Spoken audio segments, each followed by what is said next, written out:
안녕하세요. 오정근의 쏙쏙 경제 오정근입니다.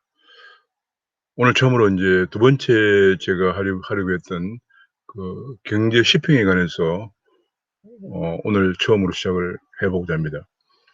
오늘 첫 경제 시평의 주제가 이제 끝나가는 유동성 장세라고 하는 것입니다. 이제 한국의 코스피가 3,000을 넘어서서 지금 더 올라갈 것인가 더 하락할 것인가 하는 데 대한 그 초미의 관심이 있는 가운데 최근에는 그야말로 연끌을 해서 많은 그 빚을 끌어서 가지고 끌어서 써 가서 서면서까지 투자를 해서 주가가 더 떨어지면은 정말 안 되는 그런 그 젊은 층들 중심으로 해서 공매도 금지 연장 운동까지 어 일어나고 있는 그런 상황입니다마는 현재 우리나라 주식시장이 어떻게 되고 있나 하는 것을 한번 살펴보고 앞으로는 어떻게 되는가 하는 것을 좀 거시적인 측면에서 제가 어떤 기업이나 뭐 어떤 주식보다는 좀 거시적인 측면에서 한번 살펴보도록 하겠습니다.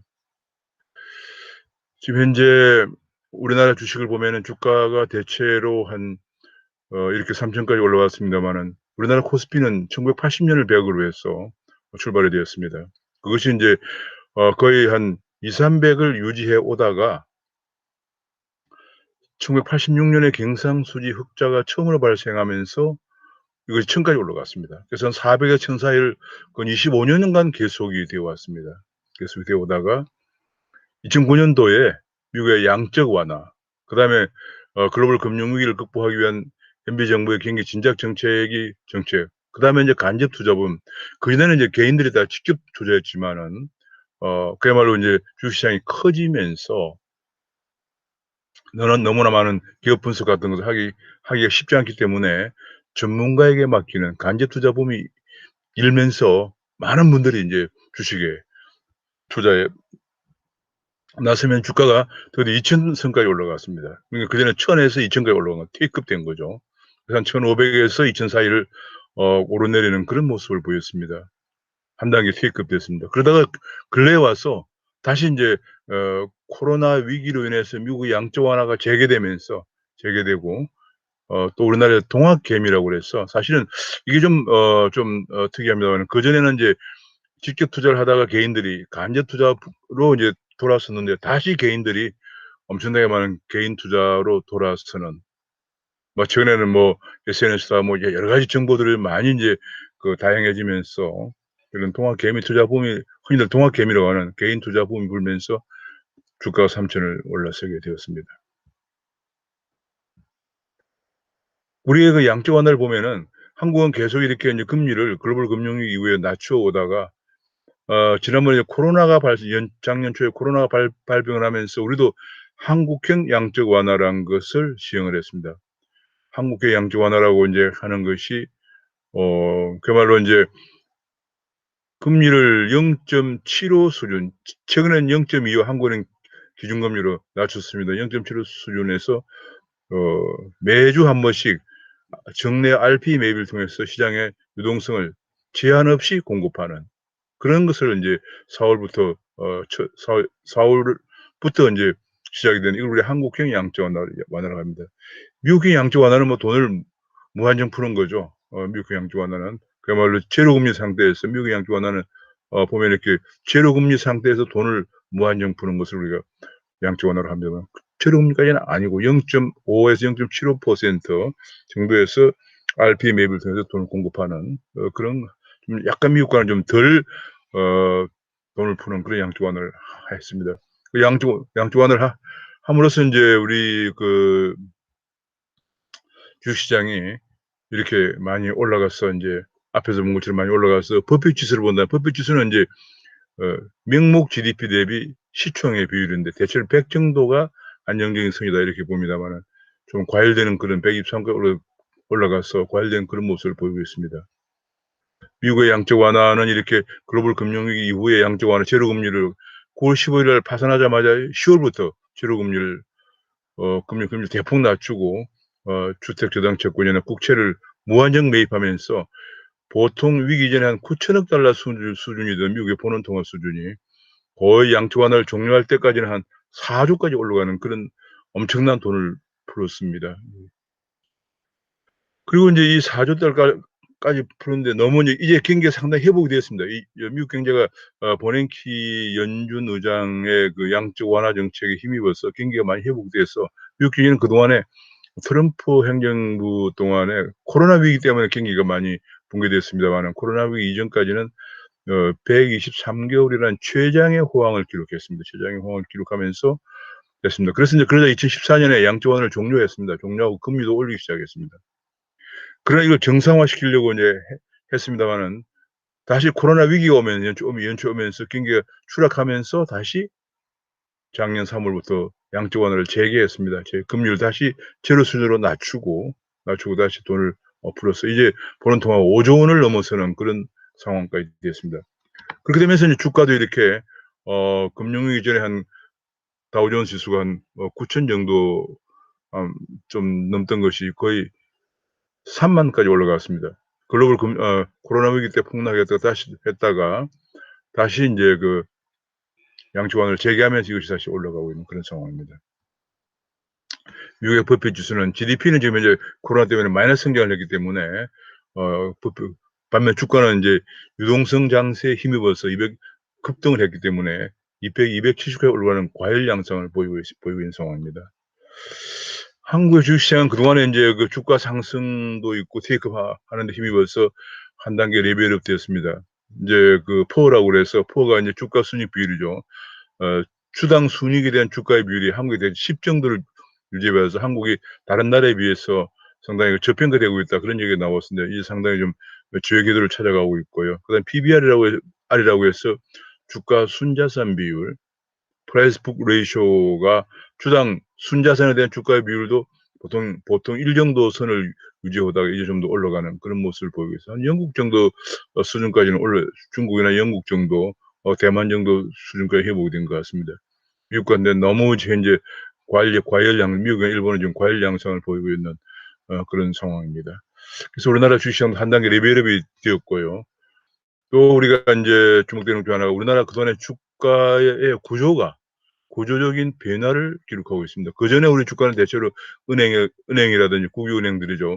은행들이라든지 혹은 뭐 포스코라든지 삼성전자, 금성사, 현대건설 이런 것이 주로 주요 이제 시총 상위 기업이었습니다마는 지금은 전부 다 인제 그 BBIG 중심으로 삼성전자, SK하이닉스는 반도체죠. LG화학은 배터리, 그다음에 삼성바이오로직스, 그다음에 네이버는 ICT 기업이죠. 셀트리온 바이오, 삼성 SDI 배터리 기업, 현대차, 카카오 이런 ICT 기업 이렇게 인제 상당히 인제 BBIG 바이오 배터리, 인터넷, 게임 이런 식으로 주가가 상승을 견인해서 우리나라 주가도 상당히 그 미국과 유사한 미국에 보면 시초 상위가 애플, 마이크로소프트, 아마존, 알파벳, 페이스북, 테슬라 이 전부 이렇게 ICT 기업들 중심이에요. IC 인터넷 중심인데 우리도 그렇게 인제 구조가 상당히 선진화돼 가는 그런 모습을 보이고 있습니다.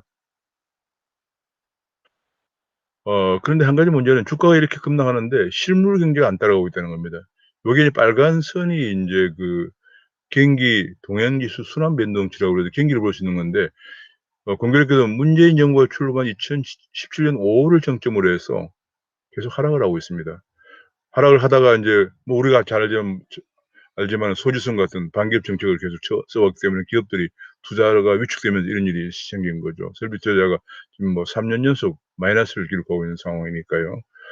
그래서 이것이 인제 경기가 계속 인제 그러다 코로나 때문에 더 인제 추락을 하고 있습니다. 이거는 뭐 2008년보다 위기 때보다 더 큰 폭으로 추락해서 흔히들 말하기를 그레이트 리세션이다 이렇게 얘기하고 그레이트 리세션 이게 리세션 정도가 아니고 그레이트 리세션이다. 우리가 이제 그레이트 디프레션 그러면 대공황이죠. 대공황은 아니지만 대침체 상황이다. 대침체 또는 대불황이다 이렇게 보여집니다. 그러나 주가는 급등했거든. 이건 다분히 이제 실물 경제와 주가가 괴리가 너무 확대가 되고 있습니다.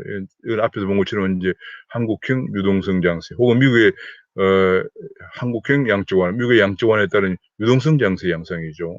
미국의 주가가 많이 오르면은 그 주식 투자 자금들이 한국으로도 오면서 이렇게 되고 있습니다. 돈이 많이 풀리면은 이런 양상을 보이고 있습니다. 지금은 뭐 전형적인 유동성 장세다. 기업들은 이렇게 추락하면 실적은 실물 경기는 추락하는데 주가는 오르는 유동성 장치다 이렇게 볼 수가 있습니다. 근데 그런데 주가가 오르기 때문에 개미들의 이게 보면 개인의 순매수가 작년에 47조를 기록했습니다. 어마어마하게 많이 기록했습니다. 개인들이 흔히들 말하는 이게 뭐 영끌 투자다 혹은 패닉 바잉이다 그런 말이 나옵니다. 작년에 집값이 너무 오르가면서 젊은 사람들의 그야말로 집을 장만할 수 있는 희망이 사라지면서 주식에 매달리는 그런 양상을 보였다. 그래서 우리가 동학개미다 그런 말까지 나와 등장을 했습니다. 여기 그림에서 보시는 것처럼 정말 작년에 47조 원이라는 엄청난 개인 순매수가 일어나면서 유동성 장세를 이끌었습니다.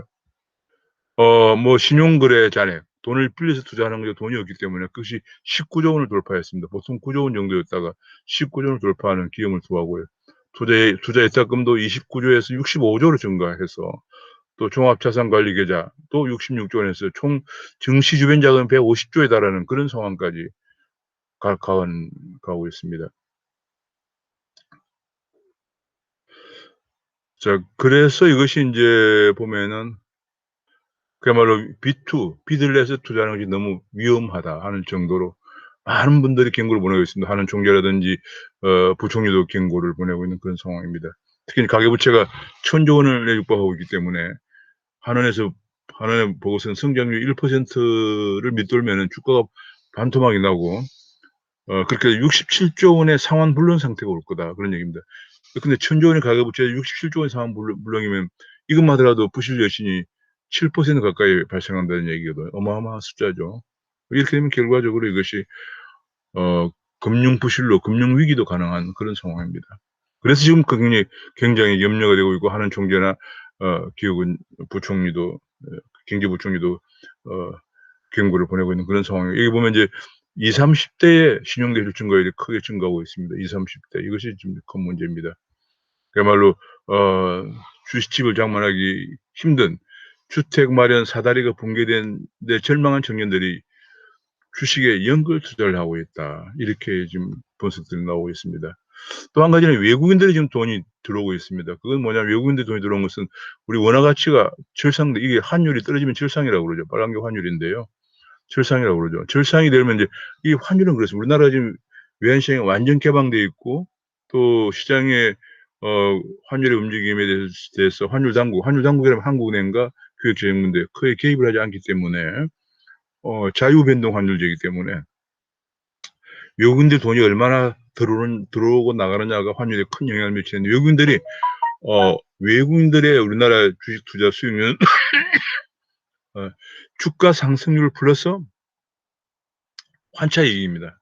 환율이 절상되면 그만큼 환차이익이 생기는 거거든요. 그래서 한국의 환율이 절상될 것처럼 기대가 되면은 외국인들 들어오면서 그 기대한 절상을 실현시키는 그런 상황을 보이고 있습니다. 여기 보면 뭐 거의 반대로 가고 있습니다. 환율이 절하될 걸로 기대하면 돈이 나가고요. 절상될 걸로 기대하면 돈이 들어오고 이러는데 문제는 언제까지 절상될 걸로 기대할 것인가 하는 문제입니다. 또 한 가지는 이제 우리나라의 경우에는 원달러 환율과 위안달러 환율 동조 현상을 보이고 있습니다. 우리나라 대중 수출이 전체 수출의 24%를 차지하고 있기 때문에 외환 시장에서도 그런 상황이 반영이 되고 있습니다. 그래서 중국의 연두색이 중국의 위안달러 환율도 하락하면 우리 원달러 환율도 하락하게 되는 거죠. 근데 중국의 작년의 성장률은 그야말로 강력한 공산주의에서나 가능한 강력한 봉쇄주로 4.3%의 성장률을 기록했습니다만 그것이 언제까지 갈 것이냐. 중국의 제조 가동률도 안 좋기 때문에 위안화를 계속 강세를 가져갈 수는 없는 그런 상황입니다. 그래서 외환 쪽에서 지금 주가 하락 요인들이 계속 발생을 하고 있는 그런 상황입니다. 앞으로 그래서 관전 포인트는 그렇습니다. 유동성 장세가 실적 장세로 연결될 것이냐 하는 것이에요. 실적 장세가 되려면 기업의 투자 환경이 개선돼서 기업의 이익이 나야 되는데 지금 정부는 계속 반기업 정책을 쓰고 있고요. 또 한 가지는 코로나 진정 여부입니다. 코로나가 언제까지 진정될 것이냐. 근데 뭐 지금 백신들이 지금 상당히 지금 뭐 심지어는 한국에서 확보하고 있는 그런 백신들이 에스트라제네카 뭐 이런 것들이 효능에 대해서 좀 여러 가지 얘기되고 있고 그래서 아마 금년 중에는 우리나라 전체 국민들의 집단 면역 형성이 힘들지 않겠느냐 그런 전문가들이 분석도 나오고 있어서 금년 중에 진정되기 힘들다고 한다면은 금년의 경기가 상당히 안 좋을 수밖에 없다 그런 얘기들이죠. 그러면 이게 실적 장세가 넘어가지 못하는 문제가 생깁니다. 유동성 장세가 끝나면 그 많이 풀린 돈들로 기업 투자 환경이 개선되고 해서 실적 장세로 넘어가야 되는데 넘어가지 못하면 주가가 폭락하는 거죠. 이런 경우에는 유동성 장세가 끝나갈 때는 가치 투자 쪽으로 가야 됩니다. 그런 중에서 기업 중에서도 어느 기업들이 이익을 내고 있느냐. 아까 앞에서 본 것처럼 BBIG라든지 혹은 뭐 경기가 아무리 나빠도 사람들이 쓸 수밖에 없는 그 필수품 중심, 필수품 생산하는 기업들 이런 중심으로 해서 기업들은 이익을 내게 됩니다. 그런 가치 투자 중심으로 가야 돼. 이제 유동성 장세에서 가치 투자 중심으로 가야 된다 하는 얘기입니다. 또 한 가지는 이제 중국의 위안화 강세가 언제까지 계속될 수 있느냐 하는 문제가 있고요. 또 한 가지는 미국의 경기 회복이 언제부터 될 것이냐. 그러면 미국의 경기 회복이 되면 양적 완화를 중단하게 되거나 양적 완화를 어느 정도 서서히 줄여가겠죠. 그러면 외국인 투자가 계속 이제 감소할 겁니다. 왜냐하면 미국의 달러 강세가 되면서 강세화된 통화 쪽으로 돈들이 나가게 되는 거거든요. 그래서 지금 이제 미국의 연준의 지역 연준에 미국에는 지역 연준이 12개 지역 연준이 있는데 지역 연준의 여러 지역 연준의 총재들이 지금 미국의 양적 완화를 중단해야 될 때가 왔다고 얘기합니다만 연준 의장 입장에서는 지금 현재 과거에도 양적 완화를 중단하다가 소위 말하는 긴축 발작이라고 하는 금융시장에 충격이 와서 오히려 큰 문제가 발생했기 때문에 조심스러워하고 있는 그런 상황인데 그러나 뭐 미국의 경제가 회복되면은 양적 완화를 줄일 수밖에 없는 그런 상황이 도래하고 있다는 거. 그러니까 이게 지금 모든 국내외 상황을 볼 때 주가가 계속해서 유지하기는 상당히 쉽지 않다. 그런 결론이 되겠습니다. 국내적으로도 실적 장세를 가기가 상당히 힘들어지는 그런 정부의 반기업 정책이나 코로나 진정 여부 문제가 있고요. 또 중국도 위안화 강세를 유지할 수 있는 그런 상황이 되지 못하고 있고 미국도 경기 회복이 되면서 달러 강세로 갈 가능성이 있고 그러면 우리가 원화가 약세가 되면서 외국인들이 환차선을 우려한 외국인들이 돈이 나갈 가능성이 있고요. 그럼 결과적으로 지금 뭐 우리 통합 개미들이 그야말로 연끌 투자를 해서 빚을 많이 져가지고 투자를 했는데 주가가 떨어지면 안 된다는 것 때문에 지금 뭐 공매도 금지를 계속 해야 된다 뭐 이런 주장까지 하고 있고 그런 운동까지 일어나고 있습니다만 언제나 이 주식시장이라고 하는 것이 실물과 괴리가 계속 확대될 수는 없는 거거든요. 그러면 개인도 나중에 큰 문제가 생기고요. 국가적으로도 금융 부실을 통해서 큰 문제가 생기죠. 그래서 이제는 이제 가치 투자 쪽으로 가야 된다 하는 것을 이제 중요하게 생각해 볼 수가 있습니다. 오늘은 제가 이런 너무 이제 우리 주식시장이 그동안에 지난 1년 동안 계속되었던 유동성 장세를 어느 정도 마감을 하고 이제는 가치 투자 쪽에 관심을 기울여야 된다. 그런 국내에도 그렇고 중국이나 미국의 여러 가지 경제 동향을 볼 때 그런 방향으로 가고 있다 하는 걸 제가 말씀을 드리면서 오늘 시평을 마치겠습니다. 감사합니다.